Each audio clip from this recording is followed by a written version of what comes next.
on this computer. Yay!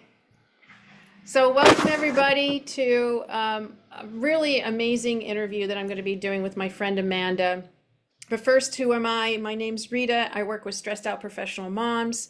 And the bottom line for them is that they leave loving their lives, even if it's for the first time.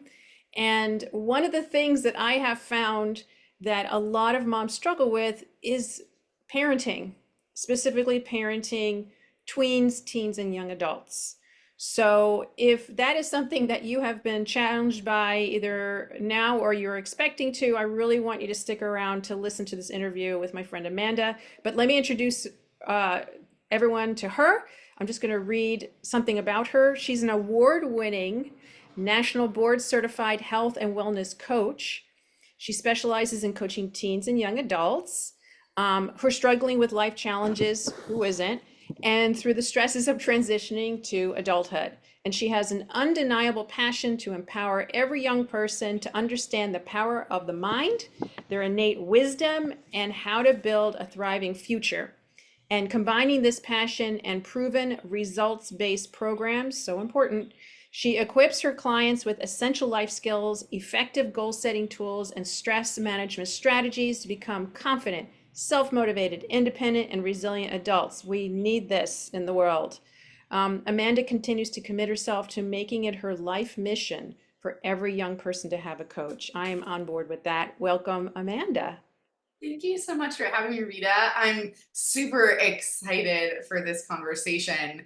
Uh, You know, it's truly my passion. So I'm so glad to be here. Thanks for having me. Of course, it's my pleasure. I always like to bring great people and resources to my people because I can't do it all. I've relied on you many times around parenting issues or just walking through my feelings with stuff.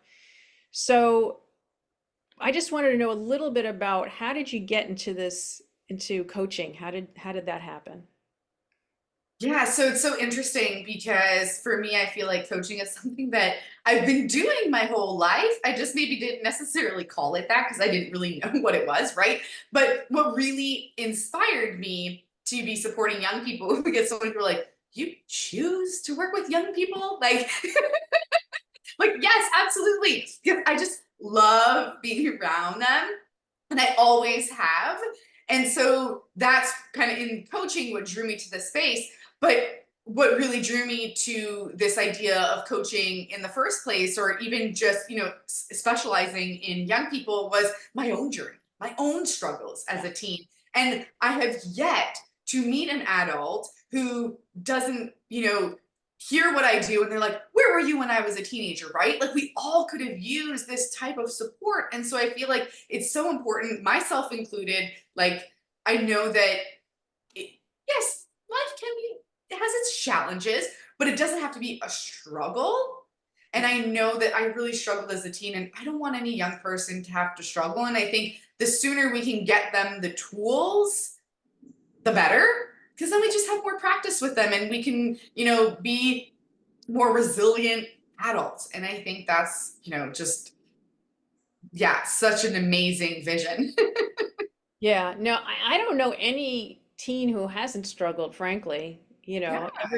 I'm not a teen anymore, obviously, but looking back, it seemed like I think in my own mind I was the only one who struggled, but when I talked to people as I got older or went to reunions, man, you have no idea what's going through people's heads. Yep. Yeah. No idea. The people that seemed the most popular were the most insecure or everyone's got their struggles. So there was a lot of assumptions made, I think. And we all will still do it now, but Oh, for sure. Yeah. But it's so important to have the tools to navigate those types of things, like sure, school is great in the academic sense, but what about, helping us understand how our mind works, self-confidence, our yeah. self-worth? Like these are all things that are constant regardless of what career path we choose. And so to me, I think giving those skills, like creating that solid foundation for young people, so then that becomes their springboard, I always say, for their future. Because as long as you know who you are, and yes, you're going to hear the opinions of others, or you're going to, have the judgments and all of those things happen. But when you're able to understand what's going on, then we don't necessarily internalize them in the same way, right? We process them different. We have them going through different filters. And this is what I think is so important for young people to understand. Yeah, I think you're absolutely right. And I am one of those people who would say, how can you work with teenagers? But thank God you do, right?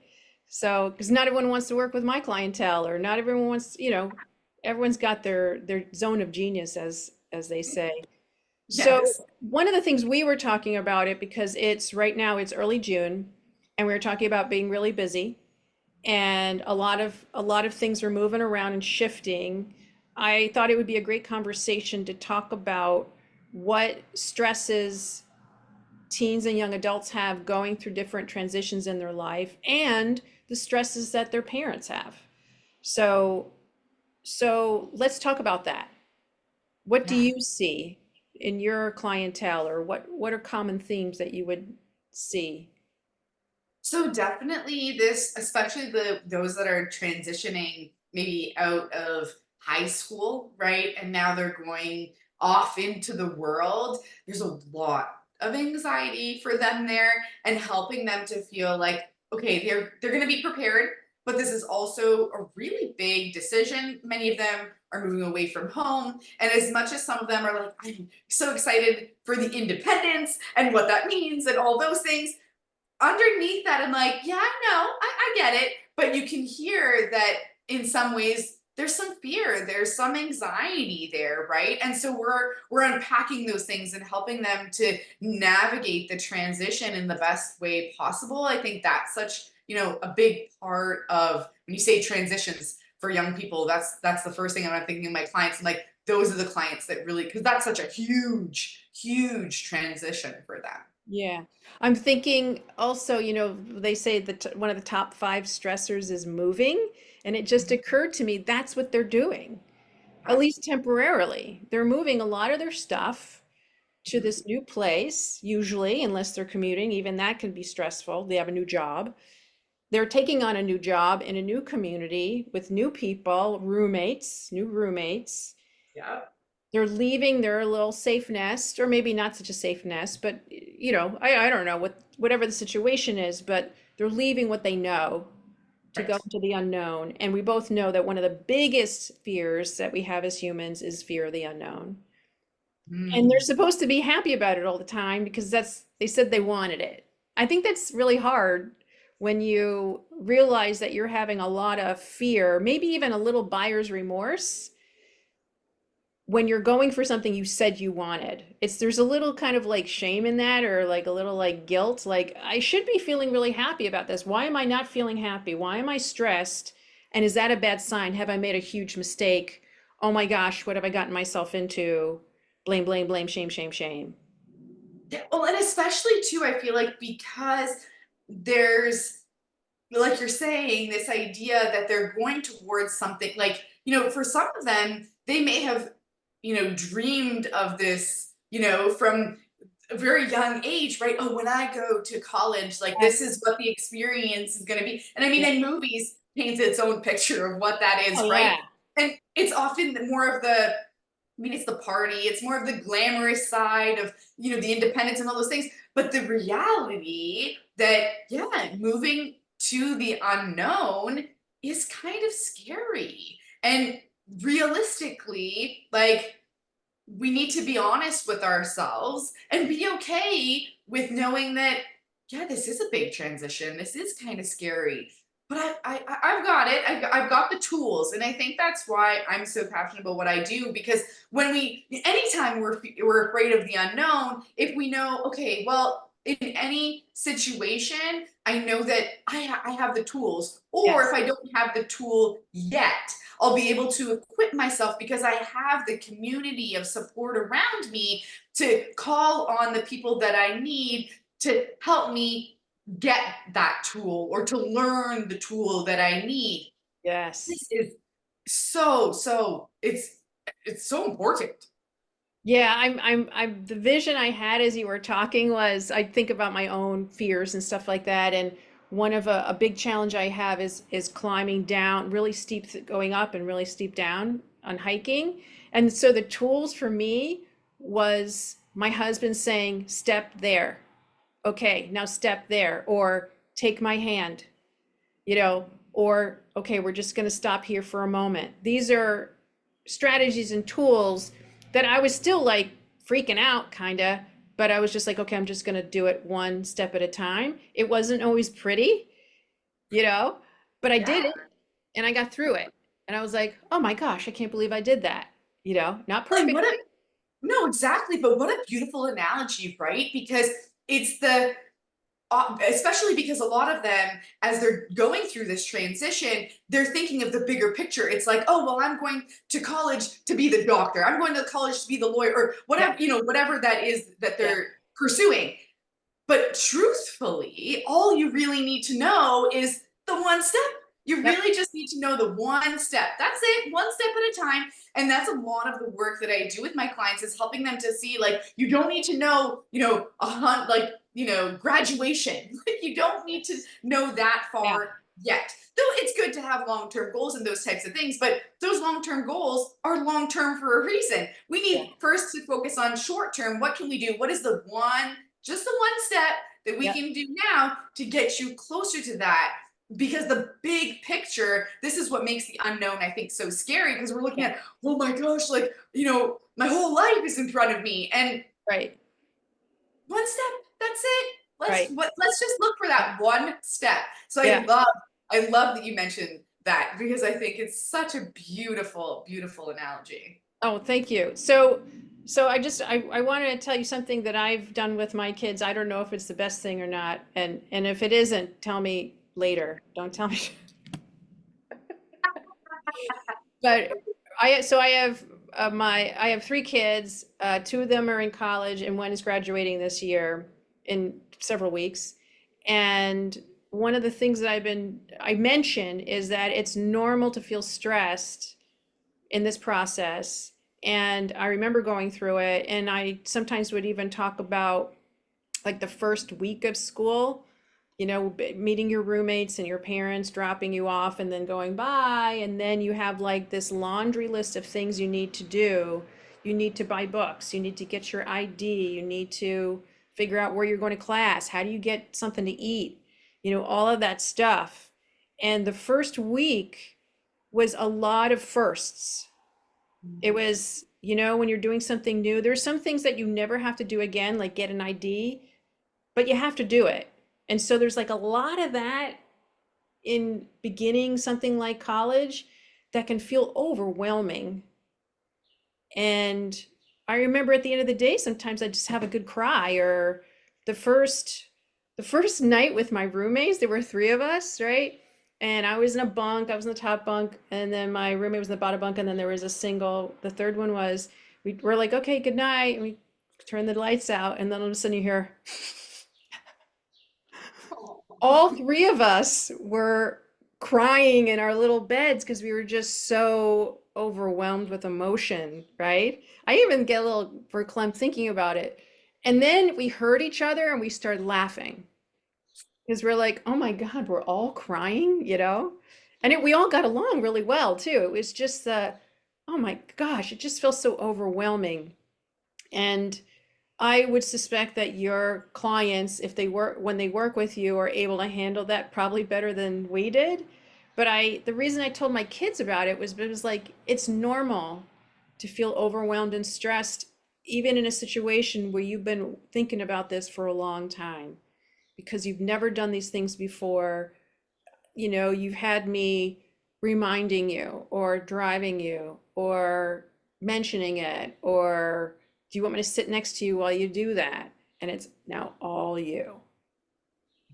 And that's, as exciting as that might feel, the reality is sometimes, yes, it is overwhelming and there is a lot of emotion. So I love that you share that story. I think, good job. I think that's fantastic. And also, too, because we can, as parents, right, being able to almost like humanize ourselves, right? Like when we can give our kids that, like, knowing that, yeah, my experience in my journey is not yours. We're all different. It's all going to be slightly different. But when they can understand that, we're going to, we've been through maybe a similar situation. And so we can sit with them in those feelings or in those moments, or just there to hold space for them, to let them share what they're experiencing, let them, feel the feelings, and let whatever is coming up come up. And I know for a lot of parents, I hear, this, it's challenging because we are so used to being there for them. Yes.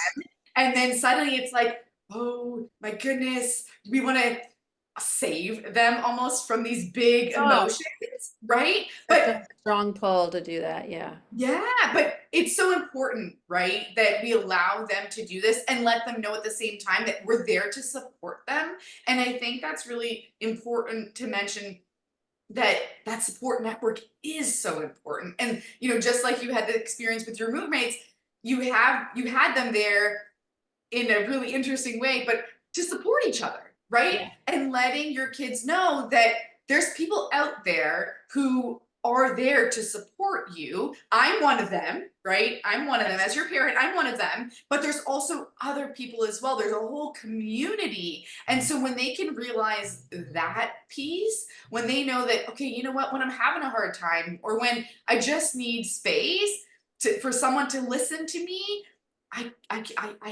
can reach out and I can have that opportunity, because that's sometimes all that you need. You just need to feel the feelings. I was watching recently this, I actually can't even remember where I had seen it exactly, but this idea that, it's not about being able to process our emotion, or being able to be this, like, getting to emotional intelligence isn't about avoiding the feeling. It's actually feeling our feelings more. And though I know this, but I just love the way that, and I wish I could remember who had said it, because I'm like, I would love to give her credit, but I can't remember who it was. But if I remember, I'll put in the comments. But basically, what she was saying was this, we need to feel our feelings more. And the more that we feel our feelings, the better we get at feeling them or processing them. And I Yes. thought, what a beautiful thing to bring into this conversation, because it is sometimes really hard as parents to watch our kids, or to be so, like, for some of them, they're going to be really far away physically. So it's Yes. really hard to be, so far away and not want to be there. You just want to give them a hug and tell them it's going to be okay. Yeah. Or, you know what I mean? And knowing that allowing them to feel their feelings is actually long term going to be really empowering for them. And I think that's a really, as we speak to parents, I think it's really important to remember that as well, because I know that's tough. That's tough. Ooh, it's hard to be the passenger in the car, Yeah. when your kid's driving, whether it's literally that's what you're doing. That's why I have my husband teach them how to drive and not me. Yeah. I'm like, I can't. I'd be too nervous. But but metaphorically as well, when you're watching Mhm. someone going through a hard time and you know what they need, you know Yes. how to fix it, and you've got the solution, then there is an urge to do that. I totally get that. I've been through that. And I've also learned through things you've told me and other things that I've read that it's not necessarily the most helpful thing for me to do. It's sometimes disempowering to fix all the issues, because it doesn't teach them how to do that for themselves or use their resources. So now with my kids, we have a weekly Zoom call, with a whole side of our family, and we check in, and sometimes things come up and I'll say, well, did you go to the counseling center, or did you talk to your advisor, or like, that's my little way of getting my little thing in there, but I'm not fixing it. They have to go out and send that email, or walk to that office or make that phone call.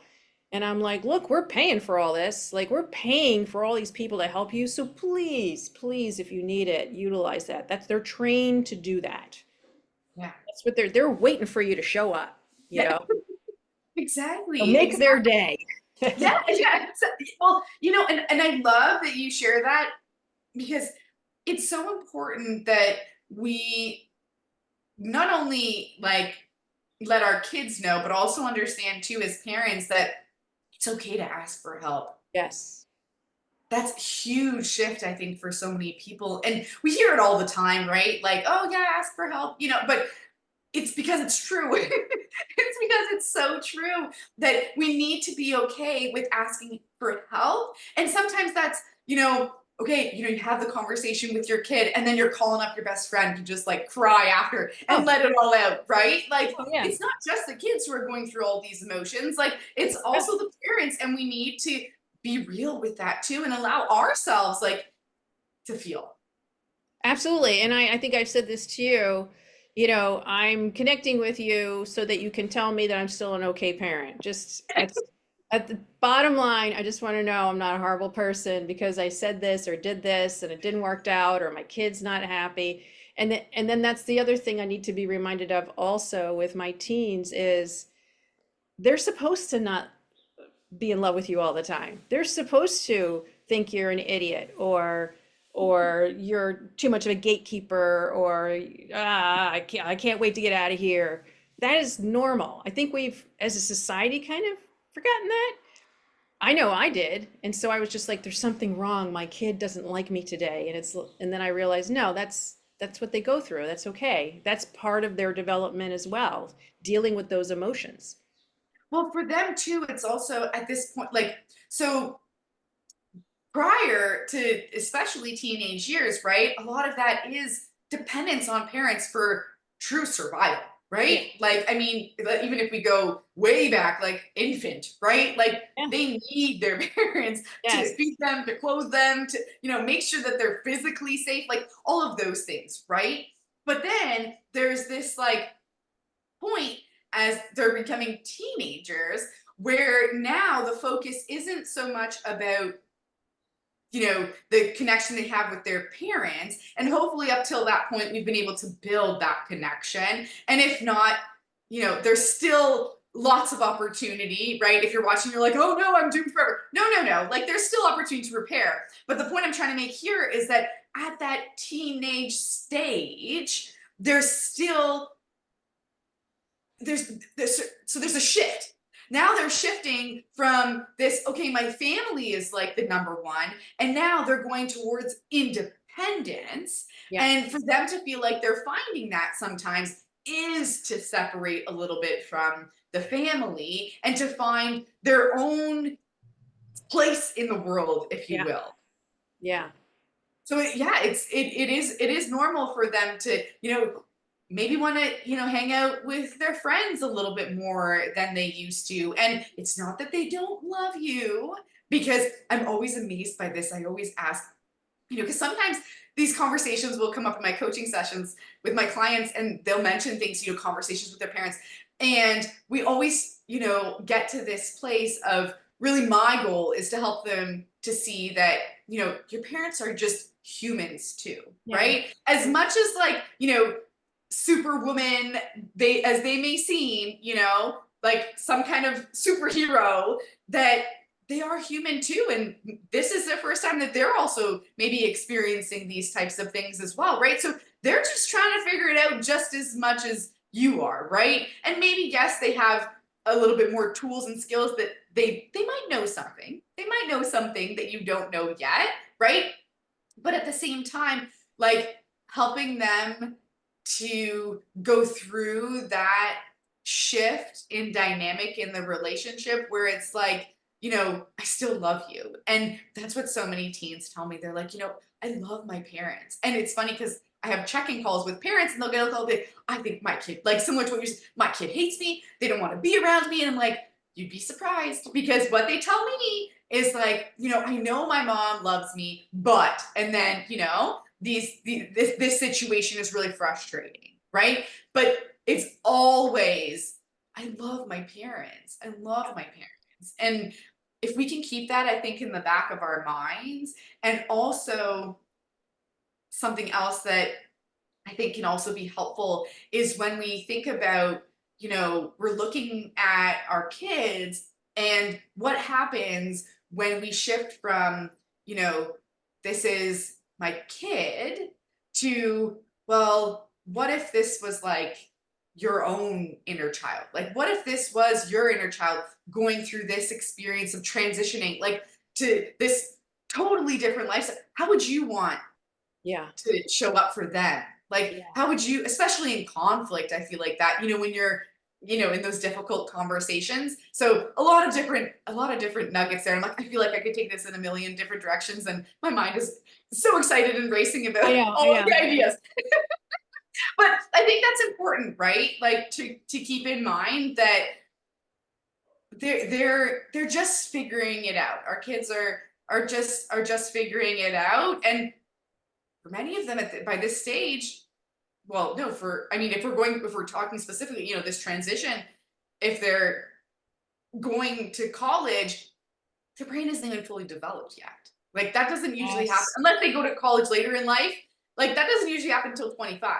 And so helping even young people to understand this and know that like it's okay if you don't know. And sometimes you're not gonna know, even though sometimes they think that they do know. And I mean, I think as teenagers, like if we go back to our teenagers, like I thought I knew everything, Oh, I thought my right? Like kids knew nothing. I knew yeah. everything. Yeah. Exactly, exactly. And so I think that, that's really the point I'm trying to make when we can remember that and put ourselves, and not to say that we're making our teens experience the exact same as ours, because it's No, not and it no, never will be. But to have that empathy and compassion for what they're experiencing and thinking, oh, yeah, like I didn't really, think my parents knew anything at that age, or maybe they knew some things, right? But they didn't know what I was going through. So keeping all of those things in mind, I think is really important. I think that's a great place for us to sort of end the conversation because we're at the bottom of the hour and I want to have more conversations with you. But I understand that people don't stay on Facebook. Well, maybe they do more than 30 minutes or so. But my last question for you is, what is the best way for people to connect with you if they think that they need some support, whether they're a parent or a teen? Yeah, so we're on Facebook, so please, or I guess if you're posting this elsewhere, but you can definitely connect with me on Facebook. If you send me a message, I'm more than happy to answer any questions, or I love being the resource. So if for some reason, you feel like maybe I wouldn't be the best fit, or if your kid's looking for something specific, like specific type of support, please, like I'm always saying, just reach out to me, because I have a really large network Yeah. of other coaches and professionals. Again, it's just that asking for help, right? You don't know who somebody knows. So please reach out to me. I'm always more than happy to answer any questions or direct you to the best support. You can also go to my website. It's hellotrueself.com. So that's a little bit easier. You can find me anywhere. And then yeah, that's kind of that's me. That's me. Okay. But And do I'm you so have any events excited. coming up or anything that people should be knowing about, or nothing going on right now? Yeah, so I'm going to be having some summer programs, summer group programs for teens. So if you're interested in stuff like that, again, this is like, equipping the teens with that essential toolbox. So, we talk about emotional intelligence, we talk about those life skills, the confidence building, the decision making, the goal setting, like this beautiful toolbox for teens to be able to take with them. And this doesn't have to be if they're just going to college. Like this is literally at any point in their teenage journey. So if you're interested in that, definitely reach out to me, and I'd be more than happy to share details. Awesome. So I just want to say publicly that I fully endorse Amanda. She's helped me so many times where I was feeling stressed and felt like, oh, I've really blown it this time, or felt self-doubt, or felt like I don't know if I can handle X, Y, and Z. She's helped so much. So I really highly encourage you to reach out to her, join her Facebook group, watch her Facebook Live. She does a lot, you do a lot of them. Sign up for her courses, get on her mailing list, whatever you need to do to stay connected, because it really will help your stress level go down. I know it has for me. So, Amanda, once again, thank you so much. I'm gonna sign off from record.